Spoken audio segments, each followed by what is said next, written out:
जय मां भगवती, जय मां दुर्गा। आप सभी भक्त जनों को आषाढ़ मास गुप्त नवरात्रि के दूसरे दिन की हार्दिक शुभकामनाएं। आज के वीडियो में आप सुनेंगे 10 महाविद्याओं में से दूसरी महाविद्या माता तारा की कथा। गुप्त नवरात्रि के दूसरे दिन महाविद्या मां तारा की पूजा करने का नियम है। मां तारा जीवन में आने वाली सभी विपत्तियों, आकर्षण और संकटों से मुक्ति दिलाती हैं। मां तारा की साधना पूर्ण रूप से अघोरी साधना होती है।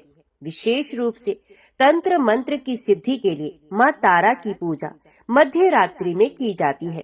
मां तारा की साधना करने से मनुष्य को अलौकिक सुख के साथ साथ शांति और समृद्धि भी प्राप्त होती है।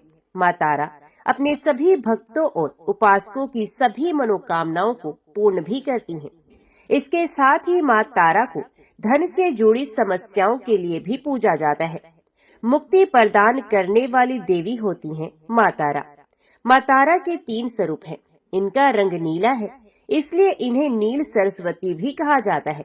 इसके अलावा मां तारा को उग्र तारा के नाम से भी जाना जाता है। मां अपना उग्र रूप धारण करके अपने भक्तों के सभी कष्टों को दूर करती हैं और अपने भक्तों को मोक्ष भी प्रदान करती हैं। इनकी पूजा करने से काम, क्रोध, मोह और लोभ से भी मुक्ति मिल जाती है। मां तारा का तीसरा स्वरूप है मां एकचटा। भगवान शिव द्वारा समुद्र मंथन के समय हलाहल विष का पान करने पर उनके शरीर में जो भयानक पीड़ा हुई, उसके निवारण के लिए इन्हीं देवी तारा ने माता के स्वरूप में भगवान शिव को अपना अमृतमय दुग्ध पान कराया था, जिसके कारण भगवान शिव को समस्त प्रकार के शारीरिक कष्टों से मुक्ति मिल गई थी। देवी तारा जगत जननी माता के रूप में और घोर से घोर संकटों की मुक्ति हेतु प्रसिद्ध है। देवी तारा का निवास स्थान घोर महाशमशान है, जहाँ पर हमेशा चिता जलती रहती हो और ज्वलंत चिता के ऊपर देवी तारा नग्न अवस्था या फिर बाघ पहनकर खड़ी होती हैं। देवी तारा नर खप्पर और हड्डियों की मालाओं से सुशोभित हैं। सर्पों को आभूषण के रूप में ये धारण करती हैं। देवी तारा प्रत्याघात अपने दाहिने पैर को आगे करके युद्ध लड़ने के लिए तैयार होती हैं। उसी प्रकार धारण कर शव या चेतना रहत शिव के ऊपर आरूढ़ है। देवी के मस्तक पंच कपाल से सुसज्जित हैं। ये नव यवन संपन्न है। नील कमल के समान 3 नेत्रों से उन्नत स्तन मंडल और नूतन मेघ के समान कांति वाली है। विकट दंत पंक्ति और घोर अट्टहास करने के कारण देवी का स्वरूप अत्यंत उग्र और डरावना लगता है। देवी का स्वरूप बहुत डरावना और भयंकर है और वास्तविक रूप से देवी चिता के ऊपर जल रहे शव पर आरूढ़ है और इन्होंने अपना दाहिना पैर भगवान शिव की छाती पर रखा हुआ है। देवी घोर नील वर्ण की हैं, महाशंख की माला धारण करती हैं और छोटे कद की हैं। कहीं कहीं पर ये देवी अपनी लज्जा निवारण हेतु बागंबर भी धारण करती हैं। सर्वप्रथम स्वर्गलोक के रत्न दीप में वैदिक कल्पोक्त तथ्य तथा वाक्यों को देवी काली के मुख से सुनकर भगवान शिव अपनी पत्नी पर बहुत प्रसन्न हुए। भगवान शिव ने महाकाली से पूछा, आदि काल में अपने भयंकर मुख वाले रावण का विनाश किया, तब आश्चर्य से युक्त आपका ये स्वरूप तारा नाम से विख्यात हुआ। उस समय समस्त देवताओं ने आपकी स्तुति की थी और आप अपने हाथों में खड्ग, नरमुंड वार तथा अभय मुद्रा धारण किए हुए थी। मुख से चंचल झवा बाहर कर आप भयंकर रूप वाली लग रही थी। आपका वे विकराल रूप देखकर सभी देवतागण भय से आतुर होकर कांप उठे थे। आपके भयंकर विकराल रौद्र रूप को देखकर उन्हें शांत करने के निमित्त श्री ब्रह्मा जी आपके पास गए थे। समस्त देवताओं को ब्रह्मा जी के साथ देखकर देवी लज्जित होकर आप खड्ग से अपनी लज्जा के निवारण का प्रयास करने लगी। रावण वध के समय आप अपने रौद्र रूप के कारण नग्न हो गई थी और स्वयं ब्रह्मा जी ने आपकी लज्जा के निवारण हेतु आपको व्याघ्र चर्म प्रदान किया था। इसी रूप से देवी लंबोदी के नाम से भी विख्यात हुई। तारा रहस्य तंत्र के अनुसार भगवान राम केवल निमित्त मात्र हैं। वास्तव में भगवान राम की विध्वंस शक्ति देवी तारा ही थी। जिन्होंने लंकापति रावण का वध किया था। देवी तारा की पूजा करते समय सफेद या नीले रंग के फूल उन्हें अर्पित किए जाते हैं और भोग में माँ को अनार के दाने अर्पित करने चाहिए। जिन लोगों के शत्रु या विरोधी उन्हें अक्सर परेशान करते हैं या उनकी वजह से मानसिक तनाव रहता है, ऐसे लोगों को गुप्त नवरात्रि के दूसरे दिन माँ तारा का ध्यान करके अपनी जो भी समस्याएं हैं, अपनी परेशानियों के निवारण हेतु माँ से प्रार्थना करनी चाहिए। माँ अपने ऐसे भक्तों की समस्याएं दूर करके उन्हें शत्रु और विरोधियों से दूर करती हैं। उनके शत्रु और विरोधी माँ तारा की कृपा से शांत हो जाते हैं। माना जाता है कि माँ तारा की कृपा से समस्त ग्रह को भी शांत किया जा सकता है। माँ तारा की भक्ति भाव से पूजा करने से किस्मत बदल जाती है, साथ ही धन की प्राप्ति भी हो सकती है। इसके लिए आज के दिन आपको अपने घर में अपनी माता का सम्मान करना चाहिए। हो सके तो माता को प्रिय वस्तुएं उपहार में देनी चाहिए। उनकी पसंद का भोजन उन्हें बनाकर खिलाना चाहिए। तो सब प्रेम से बोलो भगवती तारा माता की जय। आइए अब सुनते हैं देवी भागवत पुराण का नवरात्रि के दिनों में पढ़ा जाने वाला दूसरे दिन का पाठ। व्यास जी बोले, हे महाराज जन्मेजय, महिषासुर ने समस्त दानवों को खिन्न मस्तक देखकर महिष का वह रूप त्याग कर तत्काल सिंह का रूप धारण किया। तत्पश्चात भयानक गर्जन करके गर्दन के बाल फैलाकर अपने तीक्ष्ण नख दिखाकर देवताओं को भयभीत करता हुआ वे देव सेना पर टूट पड़ा। उसने गरुड़ के ऊपर अपने नाखूनों से आघात करके उन्हें रक्त से लथपथ कर दिया। पुनः सिंह रूपधारी उस दानव ने विष्णु की भुजा पर अपने नखों से प्रहार किया। भगवान विष्णु ने उसे देखकर कुपित हो तत्काल अपना सुदर्शन चक्र लेकर उस दैत्य को मार डालने की इच्छा से बड़े वेग से उस पर चला दिया। भगवान विष्णु ने उस महिषासुर पर ज्यों ही अपने चक्र से तेज प्रहार किया, त्यों ही वे महान शक्तिशाली महिष का रूप धारण कर भगवान विष्णु को अपनी सींगों से मारने लगा। वक्षस्थल पर सिंह के आघात से व्याकुल होकर भगवान विष्णु बड़े वेग से भागकर अपने लोक को चले गए। विष्णु को पलायित देख शंकर जी भी बहुत भयभीत हो गए और उसे सर्वथा अवध्य मानकर कैलाश पर्वत पर चले गए। ब्रह्मा जी भी उसके डर से तत्काल अपने लोक को चले गए। महाबली इंद्र वज्र धारण किए हुए सम्रांगण में डटे रहे। वरुण देव अपना पाशास्त्र लेकर धैर्य पूर्वक खड़े रहे। यमराज अपना दंड धारण किए युद्ध करने के लिए सावधान होकर खड़े थे।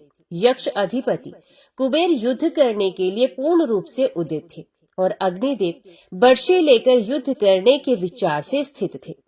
नक्षत्रों के नायक चंद्रमा तथा भगवान सूर्य दोनों एक साथ युद्ध करने के लिए खड़े हो गए और उस दानव श्रेष्ठ महिषासुर को देखकर उन्होंने युद्ध करने का निश्चय कर लिया। इतने में क्रूर सर्पों के समान बाण समूहों की वर्षा करती हुई क्रुद्ध दानवी सेना वहां आ गई। वह दानव राज महिष का रूप धारण करके खड़ा था। उस समय देवता तथा असुर पक्ष के योद्धाओं का भीषण गर्जन होने लगा। देवताओं तथा दानवों के बीच हो रहे महाभयानक संग्राम में धनुष के टंकार तथा ताल ठोंकने की ध्वनि मेघ गर्जना जैसी प्रतीत हो रही थी। अभिमान में चूर महाबली दैत्य महिषासुर अपनी सींगों से पर्वत शिखर फेंक कर देव समूह पर प्रहार कर रहा था। क्रोध में भरे हुए उस परम अद्भुत महिषासुर ने अपने खुरों के आघात से तथा पूंछ घुमाकर बहुत से देवताओं पर प्रहार किया। तत्पश्चात लड़ने के लिए उदित देवता तथा गंधर्व भयभीत हो गए और महिषासुर को देखकर इंद्र भी भाग गए। संग्राम छोड़कर शचीपति इंद्र के भाग जाने पर यमराज, धन अध्यक्ष कुबेर तथा वरुण देव ये सब भी भयभीत होकर भाग चले। महिषासुर भी अपनी जीत मानकर अपने घर चला गया। इंद्र के भाग जाने के बाद उनके द्वारा त्यक्त ऐरावत हाथी, सूर्य का उच्च श्रवा घोड़ा तथा दूध देने वाली कामधेनु गो को उसने हस्तगत कर लिया। तत्पश्चात उसने शीघ्र ही सेना को साथ में लेकर स्वर्ग जाने का मन में निश्चय किया। इसके बाद शीघ्र ही देवलोक पहुंचकर महिषासुर ने भयाक्रांत देवताओं के द्वारा पहले से ही छोड़ दिए गए उनके राज्य पर आधिपत्य कर लिया। इसके बाद उस रमणीय इंद्रासन पर महिषासुर आसीन हुआ और उसने राज्य संचालन के लिए देवताओं के स्थान पर दानवों को स्थापित कर दिया। इस प्रकार पूरे 100 वर्ष तक भीषण युद्ध करके अभिमान में चूर उस दैत्य ने इंद्र पद प्राप्त किया। सभी देवता उस महिषासुर से प्रताड़ित होकर स्वर्ग से निकल गए और बहुत वर्षों तक पर्वत की गुफाओं में घूमते फिरते रहे। हे राजा, तब थके हुए सभी देवतागण ब्रह्मा जी की शरण में गए। उस महिषासुर के भय से त्रस्त वे सभी देवता समस्त वेद वेदांगों के पारगामी विद्वान, शांत स्वभाव वाले और स्वयं ब्रह्मा के मन से उत्पन्न मरीचि आदि प्रमुख मुनियों एवं सिद्धों, किन्नरों, गंधर्वों, चारणों, उर्गों तथा पन्नगों द्वारा निरंतर सेवित रजोगुण से संपन्न 4 मुख वाले जगन्नाथ प्रजापति वेदगर्भ कमल के आसन पर विराजमान तथा समस्त संसार के गुरु देवादिदेव ब्रह्मा जी की स्तुति करने लगे। देवता बोले, हे संपूर्ण दुख दूर करने वाले पद्मयोनि ब्रह्मा जी, इस समय सभी देवता संग्राम में दानवेंद्र महिषासुर से पराजित होकर गिरि कंदराओं में कालक्षेप कर रहे हैं। स्थान च्युत हो जाने के कारण उन्हें महान कष्ट उठाना पड़ रहा है। हमारी ऐसी दशा देखकर भी क्या आपको दया नहीं आती? ये कैसी विचित्र बात है। क्या निर्लोभी पिता सैकड़ों अपराधों से युक्त अपने पुत्रों को त्याग कर उन्हें कष्ट में पड़े रहना देख सकता है? तब फिर दैत्यों द्वारा सताए गए असहाय देवताओं की, जो आपके चरण कमलों में भक्ति में लगे रहते हैं, उपेक्षा आज आप क्यों कर रहे हैं? दुष्ट महिषासुर देवलोक का साम्राज्य भोग रहा है। ब्राह्मणों द्वारा यज्ञ में दी हुई पवित्र हवि को वे स्वयं ले लेता है। वे दुष्ट आत्मासुर स्वर्ग के पारिजात पुष्पों को अपने उपभोग में लाता है तथा समुद्र की निधि स्वरूप उस कामधेनु गो को भी वही उपयोग कर रहा है। हे देवेश, हम लोग देवताओं की विषम स्थिति का वर्णन कहाँ तक करें? आप तो अपने ज्ञान से दैत्यों की सारी कुचेष्टा जानते ही हैं। आप संपूर्ण कार्यों को जानने वाले हैं। अतः हे प्रभु, हम सभी देवता आपके चरणों में आ पड़े हैं। हे देवेश, देवता जहाँ कहीं भी जाते हैं वहीं पहुंचकर विविध चरित्रों वाला, पापमय विचारों वाला तथा दुष्ट आचरण वाला वह महिषासुर उन्हें पीड़ित करने लगता है। हे विभो, अब आप ही हमारे रक्षक हैं, हमारा कल्याण कीजिए। यदि आप हमारी रक्षा नहीं करेंगे तो दैत्यों के भीषण अत्याचार रूपी दावानल से पीड़ित हम लोग आप सदृश शांति वाला, अनंत तेजस्वी प्रजापति देवताओं के पूज्य आदि पिता तथा कल्याणकारी प्रभु को छोड़कर किसकी शरण में जाए? व्यास जी बोले, इस प्रकार स्तुति करके संपूर्ण देवता हाथ जोड़कर प्रजापति ब्रह्मा को प्रणाम करने लगे। उन सबके मुख पर अत्यंत उदासी छाई हुई थी। तब उन्हें इस प्रकार दुखी देखकर लोक पितामह ब्रह्मा जी उन्हें सुख पहुंचाते हुए मधुर वाणी में कहने लगे। ब्रह्मा जी बोले, हे देवता, मैं क्या करूं? वर पाने के कारण वह दैत्य अभिमानी हो गया है। उसका वध कोई स्त्री ही कर सकती है, पुरुष नहीं। ऐसी परिस्थिति में मैं क्या कर सकता हूँ? हे देवताओं, हम सब लोग पर्वत श्रेष्ठ कैलाश पर चले। वहाँ विराजमान संपूर्ण कर्मों के ज्ञाता भगवान शंकर को आगे करके वहाँ से वैकुंठ धाम को चले, जहाँ भगवान विष्णु रहते हैं। उनसे मिलकर हम लोग देवताओं के कार्य के विषय में विशेष रूप से विचार करेंगे। ऐसा कहकर ब्रह्मा जी हंस पर सवार होकर कार्य सिद्धि के लिए देवताओं को साथ लेकर कैलाश की ओर चल पड़े। तभी शिव जी अपने ध्यान योग से सभी देवताओं सहित ब्रह्मा जी को आता हुआ जानकर अपने भवन से बाहर निकल आए। एक दूसरे को देखकर उन्होंने परस्पर प्रणाम किया। उन सभी देवताओं ने भी भगवान शंकर तथा ब्रह्मा जी को प्रणाम किया और वे दोनों अत्यंत प्रसन्न हो गए। शिवजी वहां सभी देवताओं को पृथक पृथक आसन देकर सबके यथास्थान बैठ जाने पर स्वयं भी अपने आसन पर बैठ गए। तब ब्रह्मा जी से कुशल प्रश्न करके भगवान शिव ने देवताओं से कैलाश आने का कारण पूछा। शिवजी बोले, हे ब्राह्मण, इंद्र आदि देवताओं के साथ आपके यहाँ आने का क्या प्रयोजन है? हे महाभाग, वे कारण अवश्य बताइए। ब्रह्मा जी बोले, हे सुरेशान, महिषासुर स्वर्ग में रहने वाले इंद्रादि देवताओं को महान कष्ट दे रहा है और उसके भय से त्रस्त होकर ये देवतागण पर्वतों की कंदराओं में घूम रहे हैं। महिषासुर यज्ञ भाग स्वयं ग्रहण कर रहा है। अन्य अनेक दैत्य भी देवताओं के शत्रु बन गए हैं। उन सबसे पीड़ित होकर ये सभी लोकपाल आपकी शरण में आए हैं।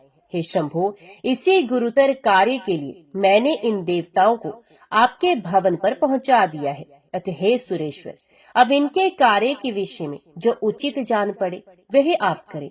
हे भूत भावन, संपूर्ण देवताओं का भार अब आप पर है। व्यास जी बोले। ब्रह्मा जी का ये वचन सुनकर भगवान शंकर मुस्कुराते हुए कोमल वाणी में ब्रह्मा जी से ये वचन कहने लगे। शिव जी ने कहा, हे विभु, आपने ही तो पूर्व काल में महिषासुर को वरदान देकर देवताओं के लिए ऐसा अनर्थकारी कार्य किया है। अब इसके बाद हमें क्या करना चाहिए? आपके वर के प्रभाव से ही वह इतना बलि, पराक्रमी तथा सभी देवताओं के लिए भयदायक हो गया है। अभिमान में चूर रहने वाले उस दानव को मारने में कौन श्रेष्ठ स्त्री समर्थ हो सकती है? ना तो मेरी भार्या रुद्राणी और ना आपकी भार्या ब्रह्माणी संग्राम में जाने योग्य है। महाभाग्यवती ये देवियां संग्राम भूमि में जाकर भी भला युद्ध किस प्रकार करेंगी? इंद्र की पत्नी महाभागा इंद्राणी भी युद्ध कला में कुशल नहीं, तब दूसरी कौन सी देवांगना उस मदोमत पापी को मारने में समर्थ है? अतः मेरा तो ये विचार है कि हम लोग इसी समय भगवान विष्णु के पास चलकर और उनकी स्तुति करके देवताओं का कार्य करने के लिए उन्हीं को शीघ्रता पूर्वक प्रेरित करें। परम बुद्धिमानों में श्रेष्ठ वे विष्णु संपूर्ण कार्यों को सिद्ध करने में कुशल हैं। उन्हीं वासुदेव से मिलकर इस कार्य के संबंध में विचार करना चाहिए। वे किसी परपंच अथवा बुद्धि से कार्य सिद्ध होने का उपाय बना देंगे। व्यास जी बोले। भगवान शंकर की ये बात सुनकर ब्रह्मा आदि समस्त श्रेष्ठ देवता ये ठीक है ऐसा कहकर उठ खड़े हुए और वे सब अपने अपने वाहनों पर सवार हो शिव जी के साथ तुरंत वैकुंठ की ओर चल दिए। उस समय कार्य सिद्धि के सूचक अनेक शुभ शकुन देखकर वे सब अत्यंत प्रसन्न हुए।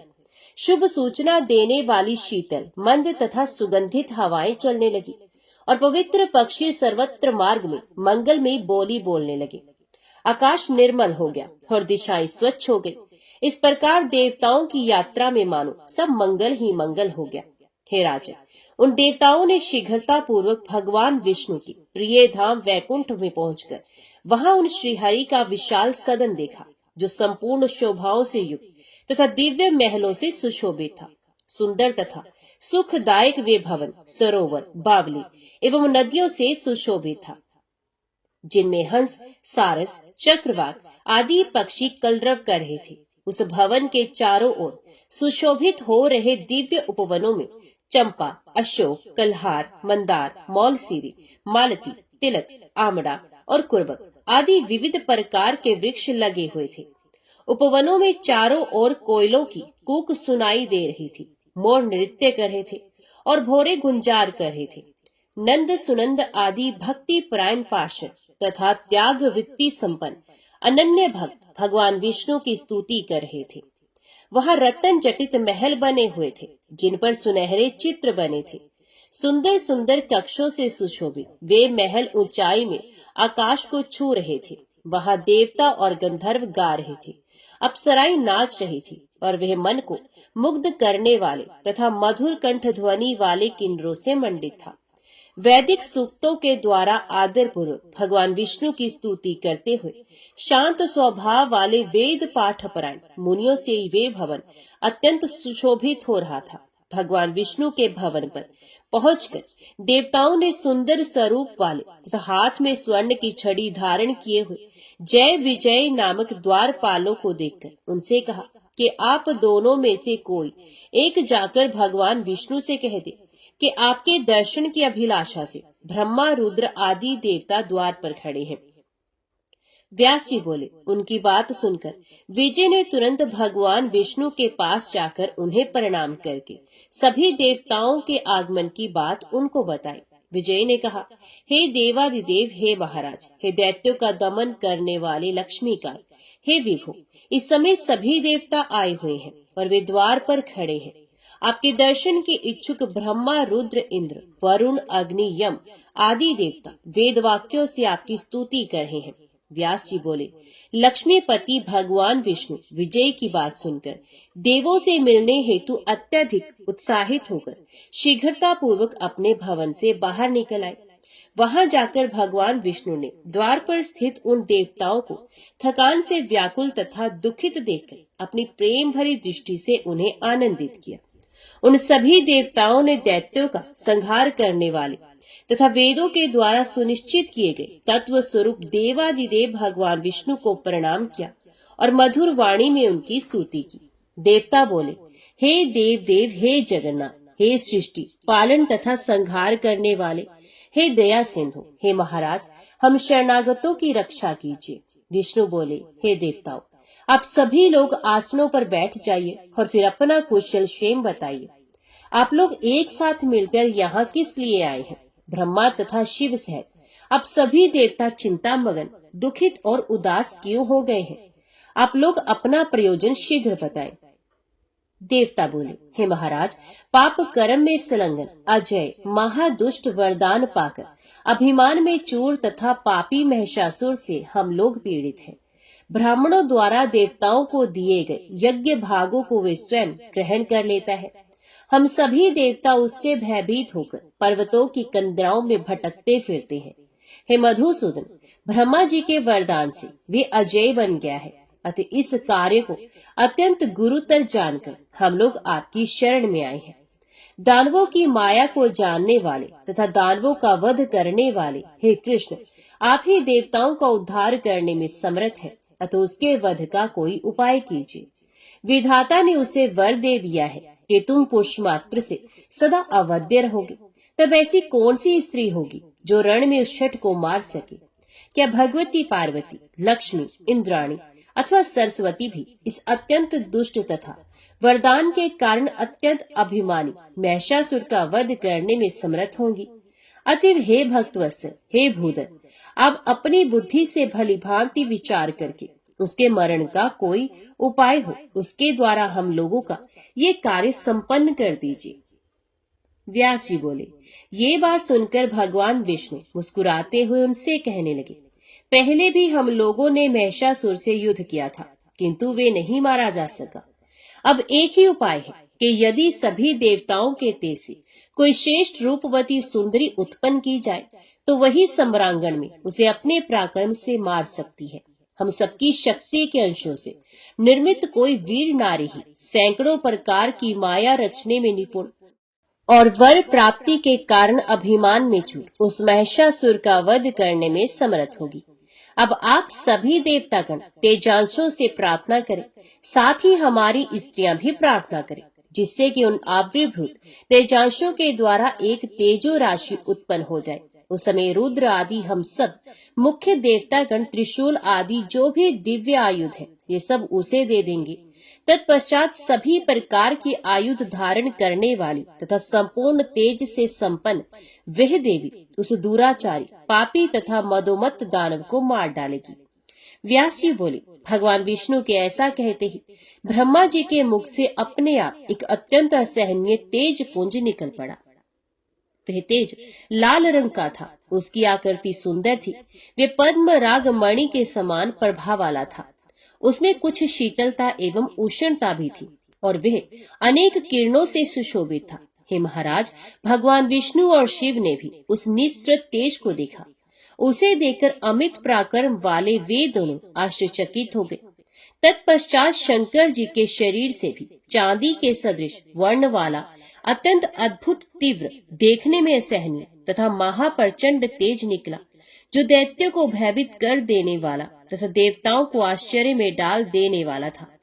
वे भयानक रूप वाला, पर्वत के समान विशाल तथा साक्षात दूसरे तमोगुण जैसा था। तदंतर भगवान विष्णु के शरीर से सत्वगुण संपन्न नील वर्ण और अत्यंत दीप्तिमान दूसरी तेजो राशि प्रकट हुई। इसके बाद इंद्र के शरीर से विचित्र आकार वाला असहनीय पूर्ण गोलाकार और सर्वगुणात्मक तेज प्रादुर्भूत हुआ। कुबेर, यम, अग्नि तथा वरुण के भी शरीर से सभी और महान तेज निकलने लगा। इसी प्रकार अन्य देवताओं के शरीरों से भी अतिशय प्रदीप्त तेज निकला।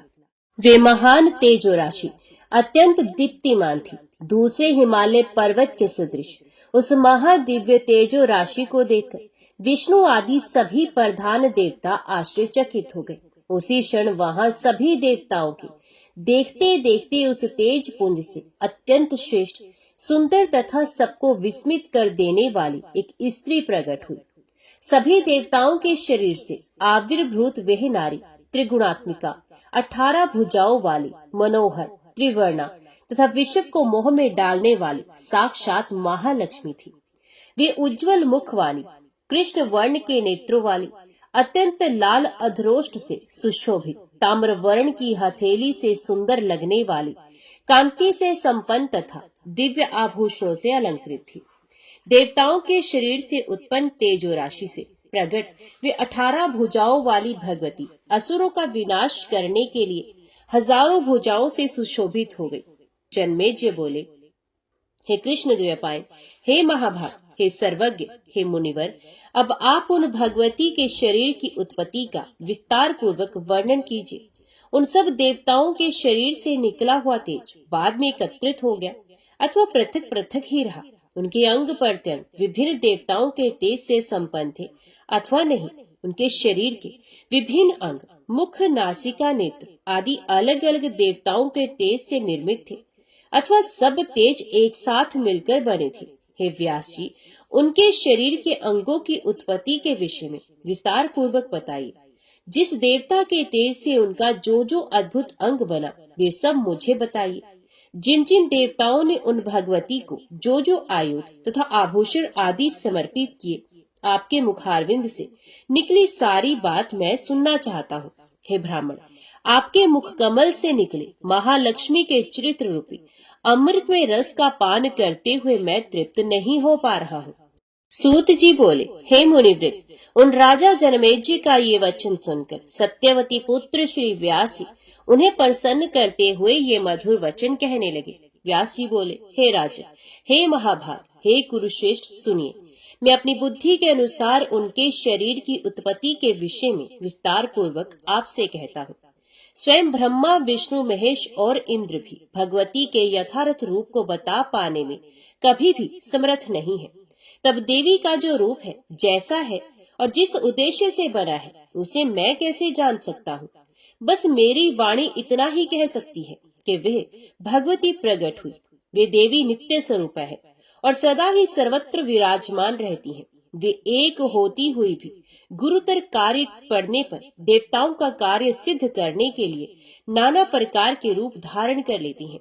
जिस प्रकार नाटक का कोई नट एक होता हुआ भी रंग मंच पर जाकर लोगों के मनोरंजन हेतु अनेक रूप धारण करता है, उसी प्रकार रूप रह तथा निर्गुणा होती हुई भी ये भगवती देवताओं का कार्य संपन्न करने के लिए अपनी लीला से अनेक सगुण रूप धारण कर लिया करती हैं और किए जाने वाले कर्म के अनुसार धातुवर्त गुण संयुक्त उनके अनेक गुण नाम पड़ जाते हैं। हे राजा, देवताओं के तेज समूह से उन भगवती का मनोहर रूप जिस प्रकार उत्पन्न हुआ, उसे मैं अपनी बुद्धि के अनुसार बता रहा हूँ। भगवान शंकर का जो तेज था, उससे उन भगवती का गौर वर्ण सुंदर आकार वाला तथा अत्यंत विशाल मुख कमल निर्मित हुआ। यमराज के तेज से उनके कोमल, घुंघराले, बहुत लंबे, मेघ के समान कृष्ण वर्ण वाले और मनोहर केश बने। अग्नि के तेज से उन भगवती के तीनों नेत्र बने। 3 प्रकार के वर्णों से सुशोभित वे नेत्र काले, लाल तथा श्वेत थे। उनकी बोहें दोनों संध्याओं के तेज से बने। वे टेढ़ी चिकनी काले रंग की, अत्यंत तेजोमय तथा कामदेव के धनुष की भांति प्रतीत हो रही थी। उनके दोनों उत्तम कान वायु के तेज से बने, जो ना बहुत बड़े तथा ना ही बहुत छोटे थे। वे कामदेव के झूले के सदृश प्रतीत हो रहे थे। तिल के फूल के समान आकृति वाली अत्यंत मनोहर और सिनग्ध नाक कुबेर के तेज से उत्पन्न हुई।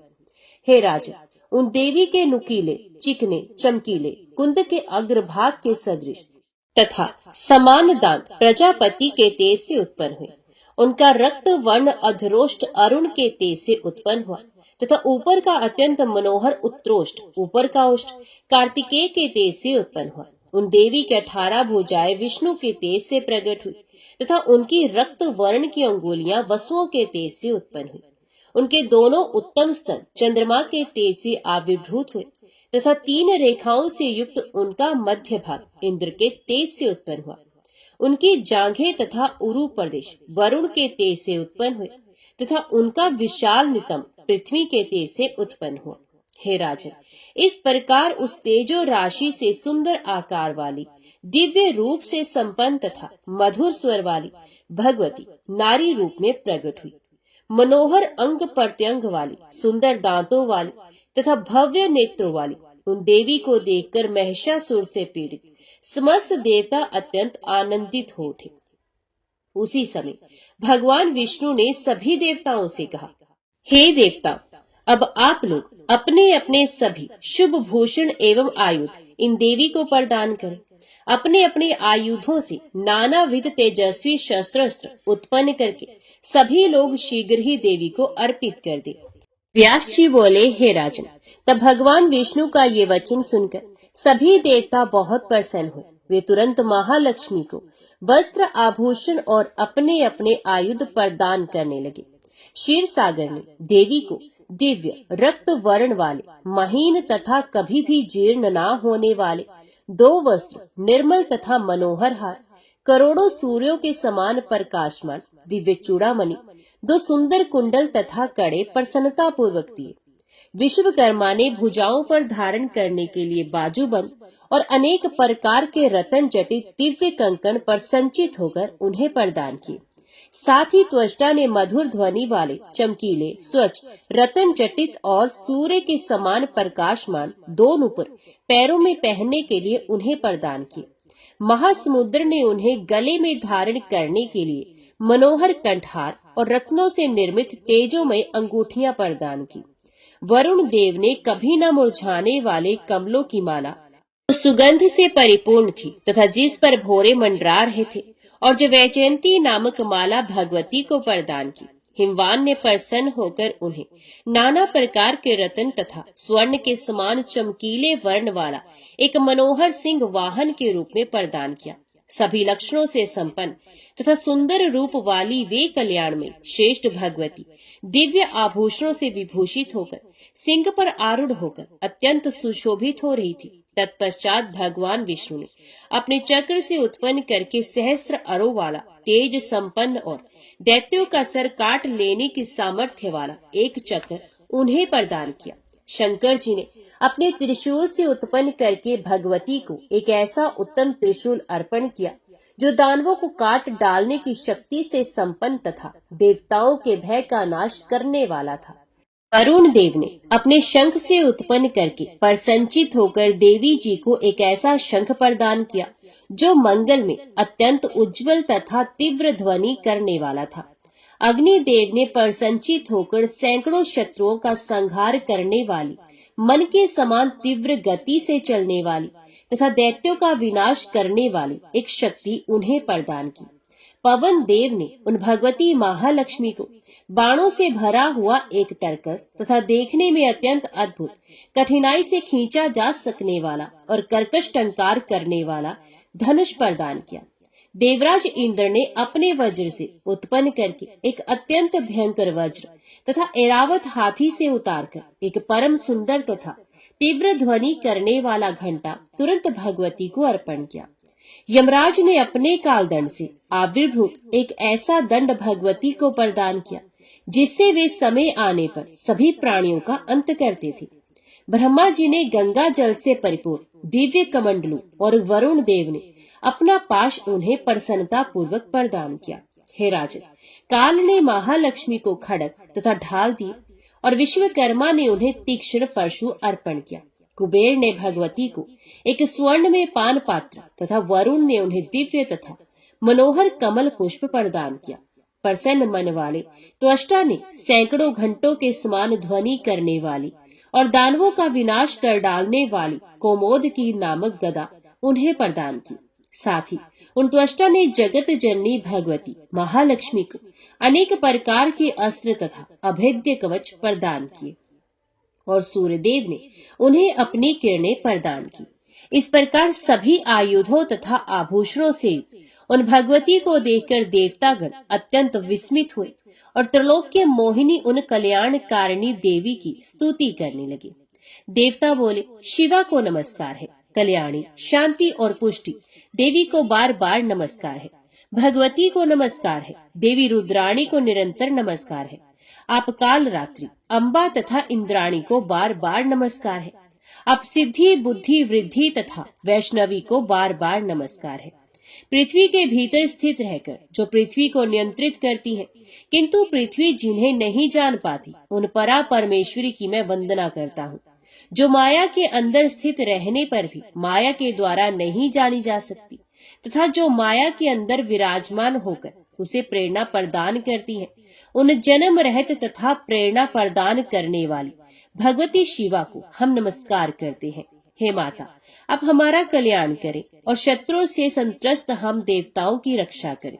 आप अपने तेज से इस मोहग्रस्त पापी महिषासुर का वध कर डाले। ये महिषासुर दुष्ट, घोर मायावी, केवल स्त्री के द्वारा मारा जा सकने वाला, वरदान प्राप्त करने से अभिमानी, समस्त देवताओं को दुख देने वाला तथा अनेक रूप धारण करने वाला महादुष्ट है। हे भक्त वत्सले, एकमात्र आप ही सभी देवताओं की शरण है। दानव महिषासुर से पीड़ित हम देवताओं की आप रक्षा कीजिए। हे देवी, आपको नमस्कार है। इस प्रकार सब देवताओं के स्तुति करने पर समस्त सुख प्रदान करने वाली महादेवी मुस्कुराकर उन देवताओं से ये मंगलमय वचन कहने लगी। देवी बोली, हे देवतागण, आप लोग मंद बुद्धि महिषासुर का भय त्याग दे। मैं वर पाने के कारण अभिमान में चूर तथा मोहग्रस्त उस महिषासुर को आज ही रण में मार डालूंगी। व्यास जी बोले, देवताओं से ऐसा कहकर वे भगवती अत्यंत उच्च स्वर में हंस पड़ी और वे बोली, इस संसार में वे बड़ी विचित्र बात है कि ये सारा जगत ही भ्रम तथा मोह से ग्रसित है। ब्रह्मा, विष्णु, शिव, इंद्र आदि तथा अन्य देवता भी महिषासुर से भयभीत होकर कांपने लगते हैं। हे श्रेष्ठ देवताओं, देव बल बड़ा ही भयंकर और दुर्जय है। काल ही सुख और दुख का करता है। यही सबका प्रभु तथा ईश्वर है। सृष्टि पालन तथा संहार करने में समर्थ रहते हुए भी वे ब्रह्मा आदि मोहग्रस्त हो जाते हैं, कष्ट भोगते हैं और महिषासुर के द्वारा सताए जाते हैं। मुस्कुराकर ऐसा कहने के पश्चात देवी अट्टाहस करने लगी। उस अट्टाहस का महाभयानक गर्जन दानवों को भयभीत कर देने वाला था। उस अद्भुत शब्द को सुनकर पृथ्वी कांपने लगी। सभी पर्वत चलायमान हो गए और अगाध महासमुद्र में विक्षोभ उत्पन्न होने लगा।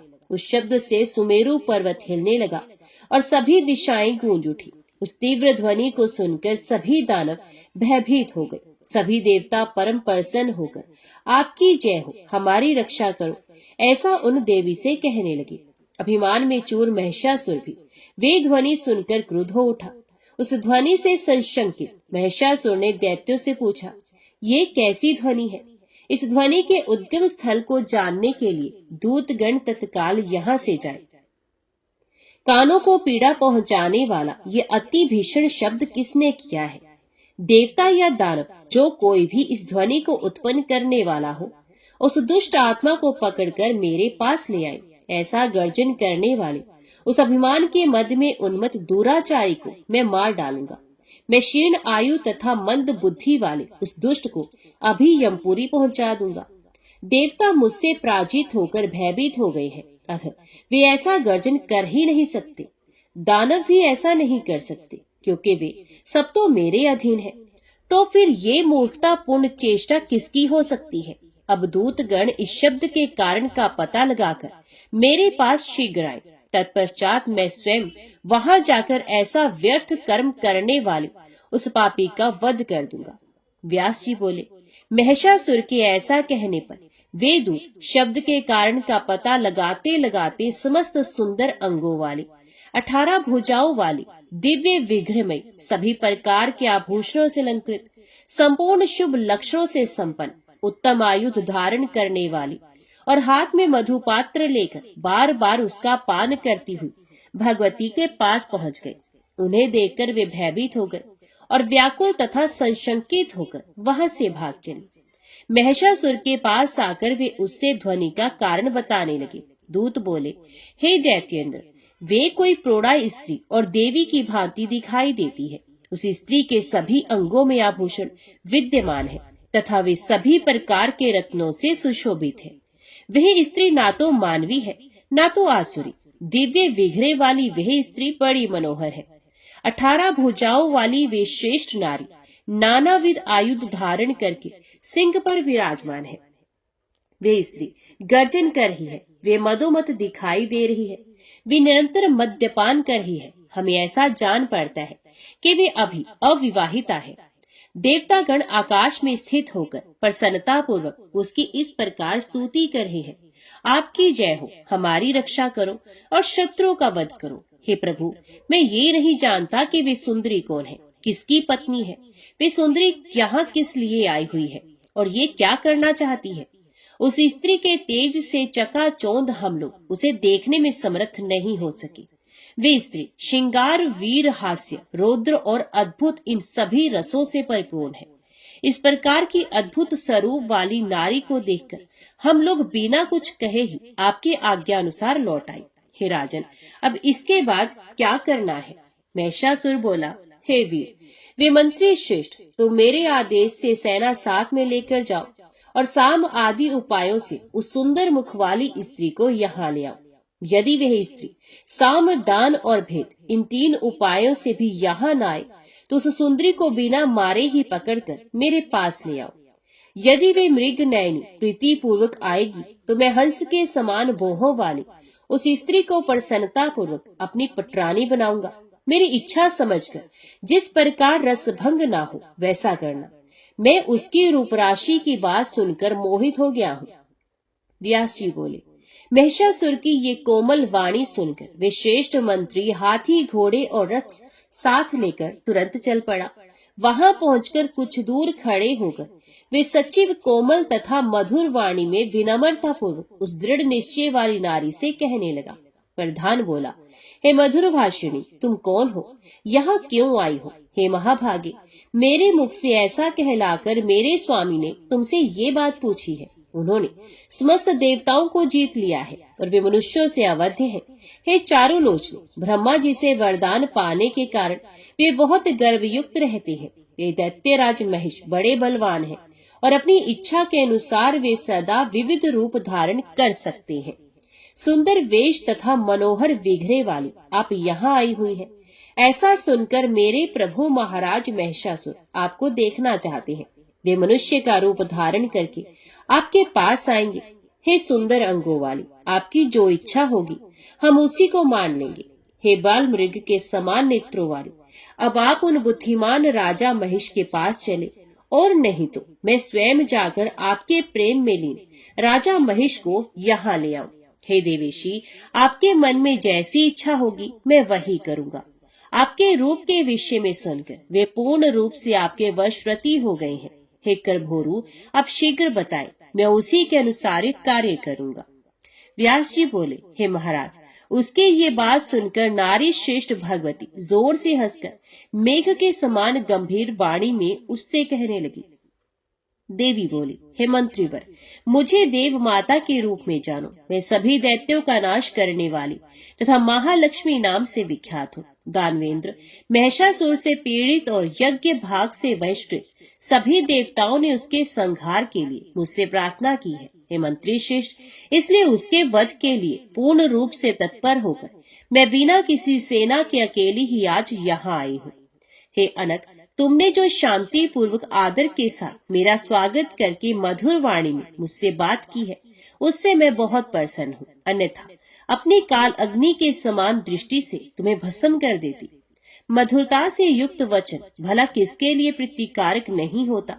अब तुम जाओ और मेरे शब्दों में उस पापी महिषासुर से कह दो, यदि तुम्हें जीवित रहने की अभिलाषा हो तो अभी पाताल लोक में चले जाओ, नहीं तो मैं तुझ पापी तथा दुष्ट को रणभूमि में मार डालूंगी। मेरे बाणों से छिन्न भिन्न शरीर वाले होकर तुम यमपुरी चले जाओगे। हे मूर्ख, इसे मेरी दयालुता समझकर तुम यहाँ से शीघ्र चले जाओ, नहीं तो तुम्हारे मार दिए जाने पर देवतागण निश्चय ही तत्काल स्वर्ग का राज्य पा जाएंगे। इसलिए हे दुष्ट, जब तक मेरे बाण तुझ पर नहीं गिरते उसके पूर्व ही तुम शीघ्रतापूर्वक समुद्र सहित पृथ्वी का त्याग करके पाताल लोक चले जाओ। हे असुर, यदि तुम्हारे मन में युद्ध की इच्छा हो तो अपने सभी महाबली वीरों को साथ लेकर शीघ्र आ जाओ, मैं सबको यमपुरी पहुंचा दूंगी। हे महामूढ़, मैंने युग युग में तुम्हारे जैसे असंख्य दैत्यों का संहार किया है, उसी प्रकार मैं तुम्हें भी रण में मार डालूंगी। मेरा सामना करके तुम मेरे शस्त्र धारण करने के परिश्रम को सफल करो, नहीं तो ये श्रम व्यर्थ हो जाएगा। कामपीड़े, तुम रण भूमि में मेरे साथ युद्ध करो। हे दुरात्मा, तुम इस बात पर अभिमान मत करो कि मुझे ब्रह्मा का वर प्राप्त हो गया है। हे मूढ़, केवल स्त्री के द्वारा वध्य होने के कारण तुमने श्रेष्ठ देवताओं को बहुत पीड़ित किया है। अतः ब्रह्मा जी का वचन सत्य करना है, इसलिए स्त्री का अनुपम रूप धारण करके मैं तुझ पापी का संहार करने के लिए यहाँ आई हूँ। हे मूढ़, यदि जीवित रहने की तुम्हारी इच्छा हो तो इसी समय देवलोक छोड़कर तुम सर्पों से भरे पाताल लोक हो अथवा जहाँ तुम्हारी इच्छा हो वहां जाओ। व्यास जी बोले, देवी ने उससे ऐसा कहा। तब उनकी बात सुनकर वे पराक्रमशाली मंत्री श्रेष्ठ उनसे सार गर्भित वचन कहने लगा। हे देवी, आप अभिमान में चूर होकर एक साधारण स्त्री के समान बात कर रही है। कहाँ वे महिषासुर और कहाँ ये युद्ध तो असंभव ही दिखता है। आप यहाँ अकेली हैं और उस पर भी सद्य युवावस्था को प्राप्त सुकुमार बाला है। इसके विपरीत वे महिषासुर विशाल शरीर वाला है। ऐसी स्थिति में उनकी और आपकी तुलना कल्पनातीत है। उनके पास हाथी, घोड़े और रथ से परिपूर्ण, पैदल सैनिकों से संपन्न तथा अनेक प्रकार के आयुधों से सज्जित अनेक प्रकार की सेना है। मालती के पुष्पों को कुचल डालने में गजराज को भला कौन सा परिश्रम करना पड़ता है। हे सुजगने, उसी प्रकार युद्ध में आपको मारने में महिषासुर को कुछ भी प्रयास नहीं करना पड़ेगा। यदि मैं आपको थोड़ा भी कठोर वचन कह दूं तो वे श्रृंगार रस के विरुद्ध होगा और मैं रस भंग से डरता हूँ। हमारे राजा महिषासुर देवताओं के शत्रु हैं, किंतु वे आपके प्रति अनुराग युक्त हैं। मेरे राजा ने कहा है कि मैं आपसे साम तथा दान नीतियों से पूर्ण वचन ही बोलूं, अन्यथा मैं झूठ बोलने वाली, मिथ्या अभिमान में भरकर चतुरता दिखाने वाली और रूप तथा यौवन के अभिमान में चूर रहने वाली आपको इसी समय अपने बाण से मार डालता। आपके अलौकिक रूप के विषय में सुनकर मेरे स्वामी मोहित हो गए हैं।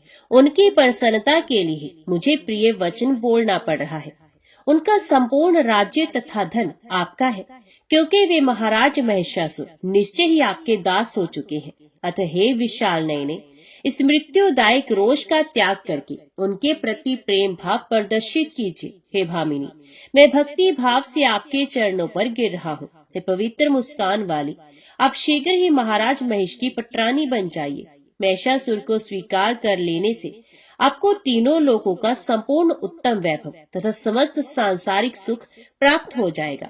देवी बोली, हे सची, सुनो, मैं बुद्धि चातुर्य से सम्यक विचार करके तथा शास्त्र प्रतिपादित मार्ग से निर्णय करके सारभूत बातें बताऊंगी। तुम्हारी बातों से मैंने अपनी बुद्धि द्वारा जान लिया कि तुम महिषासुर के प्रधानमंत्री हो और तुम भी उसी की तरह पशु बुद्धि स्वभाव वाले हो। जिस राजा के तुम्हारे जैसे मंत्री हो वे बुद्धिमान कैसे हो सकता है। ब्रह्मा ने निश्चय ही तुम दोनों का ये समान योग रचा है। हे मूर्ख, तुमने जो ये कहा कि तुम स्त्री स्वभाव वाली हो, तो अब तुम इस बात पर जरा विचार करो कि मैं पुरुष नहीं हूँ। वस्तुत उसी के स्वभाव वाली मैं इस समय स्त्री वेश धारणी हो गई हूँ। तुम्हारे स्वामी महिषासुर ने पूर्व काल में जो स्त्री से मारे जाने का वरदान मांगा था, उसी से मैं समझती हूँ कि वे महामूर्ख हैं। वे वीर रस का थोड़ा भी जानकार नहीं है। स्त्री के द्वारा मारा जाना पराक्रमहीन के लिए भले ही सुखकर हो, किंतु वीर के लिए ये कष्टप्रद होता है। महेश की अपनी जो बुद्धि हो सकती है, उसी के अनुसार तुम्हारे स्वामी ने ऐसा वरदान मांगा। इसलिए मैं स्त्री रूप धारण करके अपना कार्य सिद्ध करने के लिए यहाँ आई हूँ। मैं तुम्हारे धर्म शास्त्र विरोधी वचनों से क्यों डरूं? जब देव प्रतिकूल होता है तब एक तिनका भी वज्र तुल्य हो जाता है, और जब वह देव अनुकूल होता है तब वज्र भी रुई के समान कोमल हो जाता है। जिसकी मृत्यु सन्निकट हो, उसके लिए सेना, अस्त्र शस्त्र तथा किले की सुरक्षा, सैन्य बल आदि प्रपंचों से क्या लाभ। जब काल योग से देह के साथ जीव का संबंध स्थापित होता है, उसी समय विधाता के द्वारा सुख, दुख तथा मृत्यु सब कुछ निर्धारित कर दिया जाता है। देव ने जिस प्राणी की मृत्यु जिस प्रकार से निश्चित कर दी है, उसकी मृत्यु उसी प्रकार से होगी, इसके विपरीत नहीं। ये पूर्ण सत्य है। जिस प्रकार से ब्रह्मा आदि देवताओं के भी जन्म और मृत्यु सुनिश्चित किए गए रहते हैं, समय आने पर उसी प्रकार से उनका भी जन्म मरण होता है। तब अन्य लोगों के विषय में विचार ही क्या। उन ब्रह्मा आदि मरण धर्मा के वरदान से गर्वित होकर जो लोग ये समझते हैं कि हम नहीं मरेंगे, वे मूर्ख तथा अल्प बुद्धि वाले हैं। अतएव अब तुम शीघ्र जाओ और अपने राजा से मेरी बात कह दो। इसके बाद तुम्हारे राजा जैसी आज्ञा दे तुम वैसा करो। इंद्र को स्वर्ग प्राप्त हो जाए और देवताओं को यज्ञ का भाग मिलने लगे। तुम लोग यदि जीवित रहना चाहते हो तो पाताल लोक चले जाओ। और हे मूर्ख, यदि दुष्टात्मा महिषासुर का विचार विपरीत हो तो वह मरने के लिए तैयार होकर मेरे साथ युद्ध करे। यदि तुम ये मानते हो कि विष्णु आदि प्रधान देवता तो युद्ध में पहले ही परास्त किए जा चुके हैं, तो उस समय उसका कारण था विपरीत भाग्य तथा ब्रह्मा जी का वरदान। देवी का ये वचन सुनकर वे दानव सोचने लगा, अब मुझे क्या करना चाहिए। मैं इसके साथ युद्ध करूं या राजा महिष के पास वापस चला जाऊं। किंतु ये भी है कि कामातुर महाराज महिष ने विवाह के लिए उसे राजी करने की मुझे आज्ञा दी है, तो फिर रस भंग करके मैं राजा के पास लौटकर कैसे जाऊं। अंत में अब मुझे यही विचार उचित प्रतीत होता है कि बिना युद्ध किए ही राजा के पास शीघ्र चला जाऊं और जैसा सामने उपस्थित है वैसा उनको बता दूं। उसके बाद बुद्धिमानों में श्रेष्ठ राजा महिष अपने चतुर मंत्रियों से विचार विमर्श करके जो उचित समझेंगे उसे करेंगे। मुझे अचानक स्त्री के साथ युद्ध नहीं करना चाहिए, क्योंकि जय अथवा पराजय इन दोनों में राजा का अप्रिय हो सकता है। यदि ये सुंदर स्त्री मुझे मार डाले अथवा मैं ही किसी उपाय से इसको मार डालूं, तब भी राजा महेश निश्चित रूप से कुपित होंगे। अतः अब मैं वहीं पर चलकर इस सुंदरी के द्वारा आज जो कुछ कहा गया है वे सब राजा महेश को बता दूंगा। तत्पश्चात उनकी जैसी रुचि होगी वैसा वे करेंगे। ऐसा विचार करके वे बुद्धिमान मंत्री राजा महेश के पास चला गया और उसे प्रणाम कर दोनों हाथ जोड़कर कहने लगा, हे राजन, सुंदर रूप वाली वह देवी सिंह पर आरूढ़ है। उस मनोहर देवी की 18 भुजाएं हैं और उस श्रेष्ठ देवी ने उत्तम कोटि के आयुध धारण कर रखे हैं। हे महाराज, मैंने उससे कहा कि हे भामिनी, तुम राजा महिष से प्रेम कर लो और तीनों लोगों के स्वामी उन महाराज की प्रिय पटरानी बन जाओ। केवल तुम ही उनकी पटरानी बनने योग्य हो, इसमें कोई संशय नहीं। वे तुम्हारे आज्ञाकारी बनकर सदा तुम्हारे अधीन रहेंगे। हे सुमुखी, महाराज महेश को पति रूप में प्राप्त करके तुम चिरकाल तक तीनों लोगों के ऐश्वर्य का उपभोग कर समस्त स्त्रियों में सौभाग्यवती बन जाओगी। मेरा ये वचन सुनकर विशाल नयनों वाली वे सुंदरी गर्व के आवेग से विमोहित होकर मुस्कुराती हुई मुझसे ये बात बोली, मैं देवताओं का हित करने के विचार से महिषी के गर्भ से उत्पन्न उस अधम पशु महिष को देवी के लिए बलि चढ़ा दूंगी। हे मंदबुद्धि, इस संसार में भला कौन मूर्ख स्त्री महिष को पति रूप में स्वीकार कर सकती है? क्या मुझ जैसी स्त्री पशु स्वभाव वाली उस महिषासुर से प्रेम कर सकती है? हे मूर्ख, सींग वाली तथा जोर जोर से चिल्लाने वाली कोई महिषी ही उस श्रृंगधारी महिष को अपना पति बना सकती है, किंतु मैं वैसी मूर्ख नहीं हूँ। देवी ने पुनः कहलाया है, मैं तो देवताओं के शत्रु तुझ महिषासुर के साथ रण क्षेत्र में युद्ध करूंगी और तुम्हें मार डालूंगी। हे दुष्ट, यदि जीवित रहने की तुम्हारी इच्छा है तो अभी पाताल लोक चले जाओ।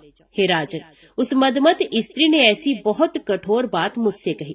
उसे सुनकर बार बार विचार करने के बाद मैं यहाँ लौट आया हूँ, आपका रस भंग ना हो ये सोचकर मैंने उसके साथ युद्ध नहीं किया, और फिर आपकी आज्ञा के बिना मैं व्यर्थ ही युद्ध कैसे कर सकता था। हे राजन, वह स्त्री सदा अपने बल से अत्यंत उन्मत्त हो रही है।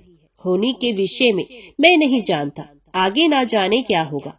इस विषय में आप ही प्रमाण हैं। इसमें परामर्श देना मेरे लिए अत्यंत कठिन है। इस समय हमारे लिए युद्ध करना अथवा पलायन कर जाना, इन दोनों में कौन श्रेयस्कर होगा, इसके निर्णय मैं नहीं कर पा रहा हूँ।